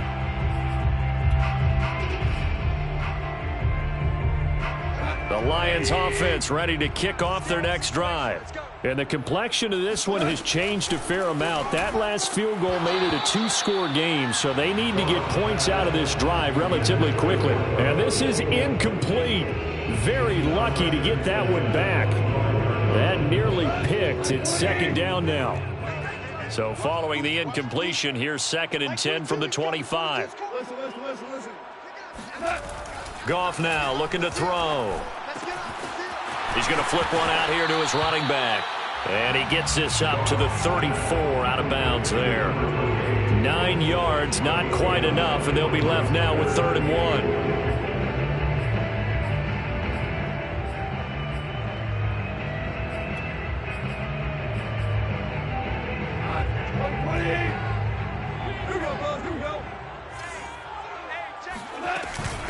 Here's Swift.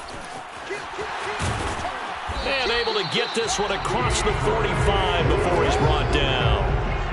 Now, yes, a 2-possession game, but a good chunk of time on the clock, so they have the ability still there to run it on 2nd and short, but maybe they need to pick it up a bit. You're right. They did pick up the first down there, but as you mentioned, they have to pick up the pace now because it's a 2-possession game. They've got to get there twice to make sure they have a chance to win. And he'll give it here to his running back. And taking it across midfield and just shy of the 40. We'll definitely see some open running lanes, and he's taking advantage of it right now, but that shouldn't be a surprise. Defense has the lead. They're playing for the pass first. So signs of life in what's been a dormant offense in this second half. Here's 1st and 10. Goff a handoff here to Swift. And the reinforcements come in as they're going to stop him behind the line. Officially, it's a 1-yard loss. That's going to bring up 2nd and 11. As a linebacker, you're taught to stay just slightly behind the ball carrier just in case he makes a cutback. But when you find the gap, shoot it. And he found it all right. Took it straight into the backfield and made the tackle for a loss. On 2nd and 11 now. Goff. That's caught by the UCLA product. It's Callum Wilson. 8 yards on the completion, but now they face 3rd down. That's a staple of this offense. Drag route to the tight end. Yeah, he's unable to use his size to break off much more yardage after the catch, but still an effective gain nonetheless. The Lions on 3rd down. 2 for 5 to this point. This time it's 3rd and 3. They'll fake the give. Now Goff. Blitz coming, and down he goes. Looks like a 9-yard loss And it also brings up fourth. Fourth down.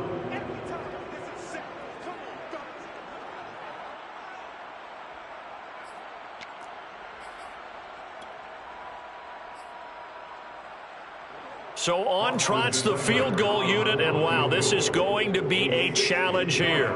They spot it on the midfield stripe, so it is a 60-yard attempt here.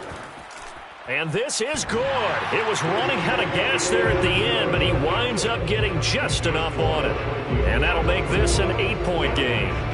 All right, so they needed 2 scores to get back in the game. The field goal there, maybe not exactly what they wanted, but the necessary first step. There's still time remaining, and there's enough time to get it done. They've got to get it the least a 3-and-out here to get the ball back, preferably a takeaway.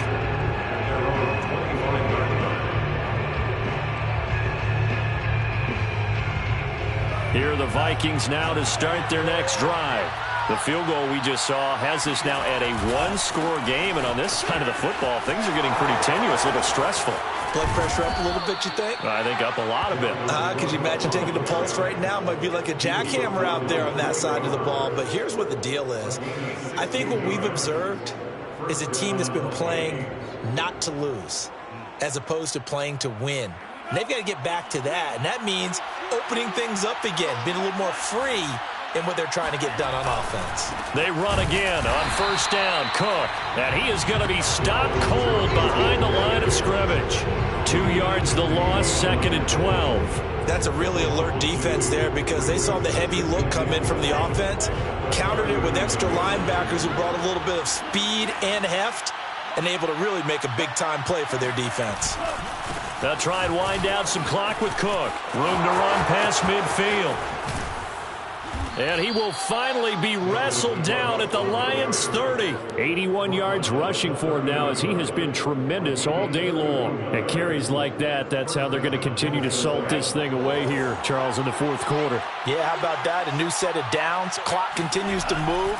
No better way to close out a game than to tap those mastodons you have up front and say, guys, keep pounding them. Let's keep the ball, keep their offense on the sidelines, and let's close this one out. An incomplete pass on first down. That leads to a 2nd and 10. They'll try and run some clock here as they keep it on the ground. And down inside the 15, shy of the 10. No doubt those are the types of carries they're looking for here, Charles. The lead in the 4th quarter. This is when coaches that have a reliable running game, they breathe a little easier on the sideline. Yeah, they love the idea that they can take the air out of the football at this point of the game. That means they're really counting on that offensive line, counting on the runners, taking care of the football. Because you're going to tell your quarterback, hey, no time to be a hero. We're not going to throw it here.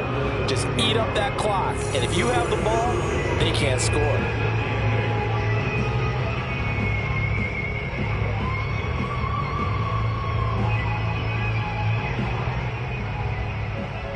Second down and 8.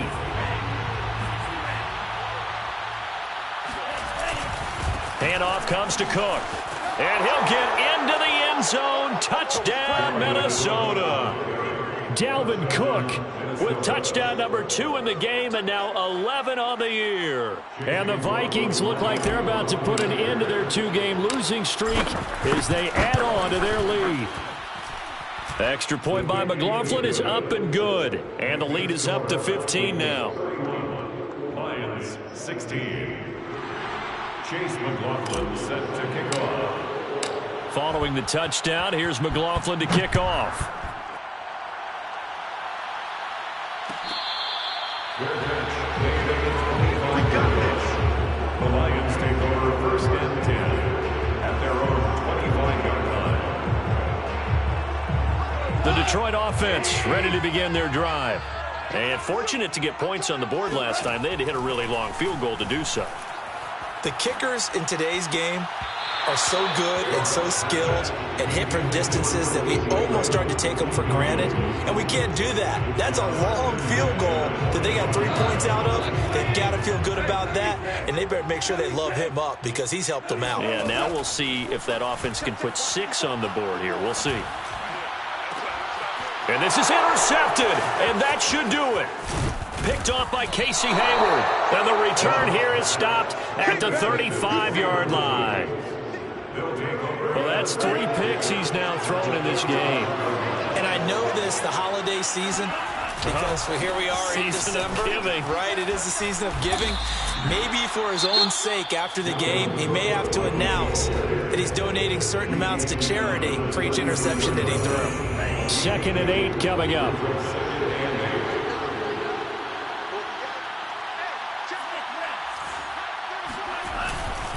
They run it again with Cook. And for one of the few times here today, this run's not going to go anywhere. 2 runs in a row, but only 2 yards to show for it. 2 minutes left to play in this football game here on EA Sports. So the Vikings in possession of the football as we get you reset.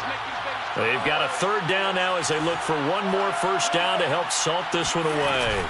Another tote for the workhorse this afternoon. It's Cook. And he is going to have the first down, and that is going to suck the life right out of this crowd. I've got an idea. Let's skip racing to the airport at the end of this game. Let's go to the post-game press conference. I have a feeling that the quarterback of this winning team is going to be given a whole lot of credit to the running game and the offensive line. Yeah, I was just going to say the offensive line, yes, carrying the ball has been key, but those guys up front, they've made a lot of space.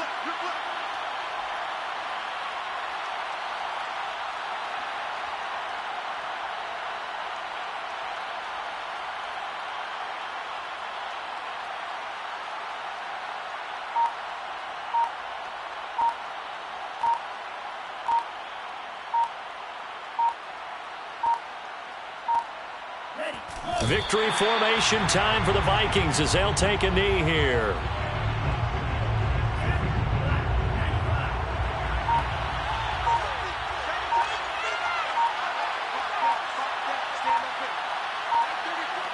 Down to a knee one more time, and that should just about do it. And that knee will do it. So they snap the losing streak.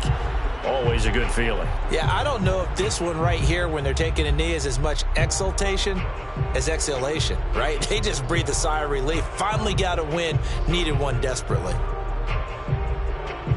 For the Lions, an extra DB in the game now here on 3rd down.